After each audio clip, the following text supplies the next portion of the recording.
Oklahoma Sooners and Brent Venables head into the SEC, coming off a 10-3 season where they saw a 4-win improvement from Venables' first season in Norman. Make no mistake about it, people. Brent Venables has the Oklahoma program heading in the right direction. And honestly, probably aren't getting the respect they deserve heading into a new era of SEC athletics and Oklahoma athletics.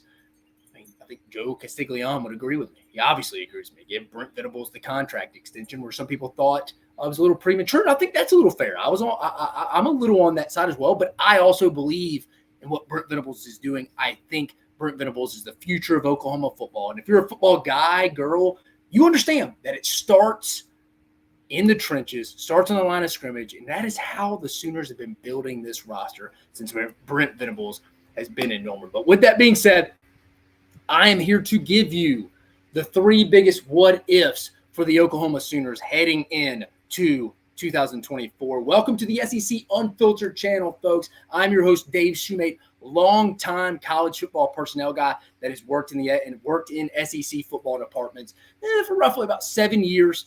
Before we get into that segment, guys, we got to pay some bills, guys. And there's nobody better, especially during the slow sports season. If you're a Major League Baseball fan like myself, I'm going to the Braves-Phillies game on Saturday. I'm going to use our buddy SeatGeek.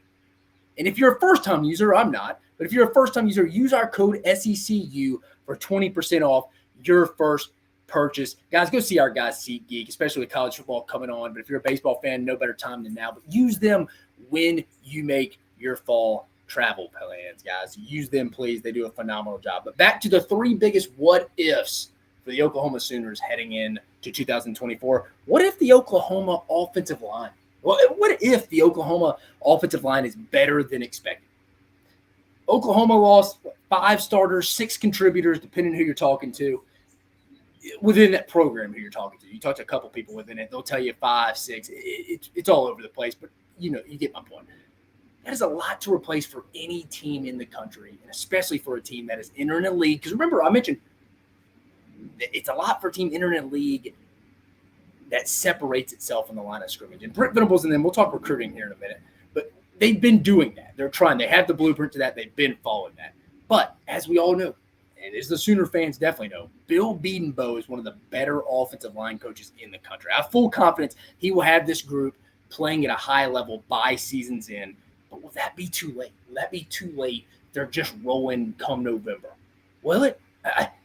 To be determined, in my opinion. I mean, I think the only guy really has a spot locked down is the North Texas transfer. Fabichi Wawu is probably the only guy that has a spot at that guard spot, probably locked in after talking to some guys after Oklahoma spring, 2024 spring. But what if this group comes out playing better just right off the bat than most expect? Like, what if they're playing well against Tennessee when Tennessee rolls in for the SEC opener? I mean, Tennessee's going to have a good front 7. I mean, they are. So, I mean, they're going to be tested right off the bat, and they're going to see that on a week-to-week basis. If they're playing well, it's not wild to think the Sooners could roll into the Red River shootout undefeated against Texas. Wouldn't be too surprised. Tennessee at home, Auburn on the road. I mean, if they're playing better than expected, I think that would mean there's a good shot. Oklahoma's probably rolling in to Dallas, to the Cotton Bowl, probably facing Texas, who will probably be undefeated as well. Second, what if the Sooner defense, what if the Oklahoma defense finishes top 5 in the SEC in scoring defense? Now, this was a group, they finished 46 in the country in scoring defense in 2023. That would have been around 9th in the SEC last year. That would have been around 9th in the SEC last year with defensive coordinator Ted Roof, who's now at UCF. That would rank in the bottom half of the SEC. Obviously, 9, we're adding 16 teams. You do the basic math. You know what that says. But the 2024 unit has something a lot of teams don't have. They have 87% of its production back and will be in its 3rd full year of the Venables system. Guys like Danny Stussman, Billy Bowman, Kip Lewis, Gentry Williams, Ethan Downs, all will be really well-versed after playing 2 to 3 years in this Brent Venables system. Add in new DC, Young Cat, who I like, hear really good things about. Zach Alley. I work for QuickU. Jacksonville State's one of our clients with Rich Rodriguez. They have nothing but positive things to say. The former GA for Brent Venables at Clemson when they're rocking and rolling with that 2018 Clemson defense with guys like Klein Farrell, Christian Wilkins, guys like that. He was a part of that. So I think Zach Alley fits right into that. Could he be could Brent Venables be Nick Saban and Zach Alley be his Kirby Smart? Something like back when Kirby Smart was Alabama's defensive coordinator. On a scale of 1 to 10, on how confident I am that this Oklahoma defense will finish top 5 in the SEC in scoring defense, I'm a 7.5. I think that's a pretty bold, with 10 being as bold as possible. I actually like this a lot better than the offensive line gelling early, just because that's just a tough position to get going. But again, I think this is very likely, especially when you add it. Remember, 87% production's back. Add in Zach Alley, young, sharp cat, fits into the Brent Venables mold. I like this one a lot. Then finally, what if Oklahoma only wins 6 to 7 games in 2024?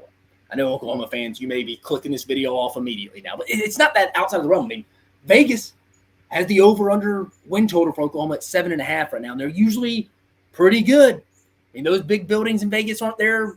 People aren't just donating money for that stuff. I mean, there's a lot of winnings going on. I mean, they're good at what they do for a reason. And they had the Oklahoma win total set at 7.5 right now. So I don't think that's totally out of the realm, unfortunately, when you look at the schedule. And speaking of looking at the schedule, let me share it. Let's go to it. It's pretty difficult when you get into league play. I think it's a tougher league. So people talk about Florida's schedule. I think Oklahoma's conference schedule is tougher than Florida's. But they open up with Temple, get Houston, who I think it should be a win. Tulane sneaky right before Josh Heupel's return with Tennessee coming in, then at Auburn. If they could go 1-1 in that, Texas in the Cotton Bowl. Texas will be wanting revenge after last year as well. South Carolina at home, at Ole Miss, Maine, at Missouri, bye week, Alabama at home, and at LSU. I mean, guys, it's not that wild to say. Let's just say they split one of these games. That's 1 loss. They split Tennessee and at Auburn. Texas gets revenge. That's 2. Lose at Ole Miss, which they'll be an underdog in. At Missouri, as of right now, they'd be an underdog. That's 4. Alabama at home, they'd be an underdog. And at LSU, they'd be an underdog. That's 6. Let's say they get one of those 6. That's still 7-5, guys. It's really not that out of the realm. I mean, if we're wanting to be completely honest. Now, dude, let's pull it off for a minute. Let's go back and talk about this for just a minute. But even if that does happen, and they go 7-5, 6-6, make no mistake about it, people. Brent Venables has the Oklahoma program heading in the right direction. They would have finished with either a top 4 or top 5 recruiting class in the SEC in both of Brent Venables' first true recruiting cycles if they were in the SEC. I'm not counting his 22 cycle. I don't count that against any guy. When they come in December and they got to finish that class up by February after the early signing period, when we all know the early signing period is the big one. So I'm counting the 2023 and 2024 classes. So the guys that'll be either true freshmen, redshirt freshmen, or sophomores. Those classes, they would have finished in the top 4, top 5 in the SEC, in the new SEC, including Texas, when we're including 16 teams. And they're building it on the line of scrimmage, guys. Brent Venables has the blueprint. He's going to get Oklahoma rocking and rolling. It just may not be this year because the schedule, again, is so tough. I think it's harder than Florida's. Florida gets the nod nationally because they have UCF and Miami as the non-con, where you have Oklahoma has Tulane and Houston. No respect to those two teams. No disrespect to those two teams. But again, it's not that outside of the realm for them to get 6-6, 7-5. Again, Vegas has the over under win total at 7.5 right now. It's not that far fetched, but Oklahoma fans, it's not time to panic yet. You have the right guy. He's building it the right way. It's just a tough transition right now. So again, guys, my 3 biggest what ifs of the 2024 season for the Oklahoma Sooners. First, what if Oklahoma's offensive line is better than expected? Could be possible with Bill Bedenbaugh.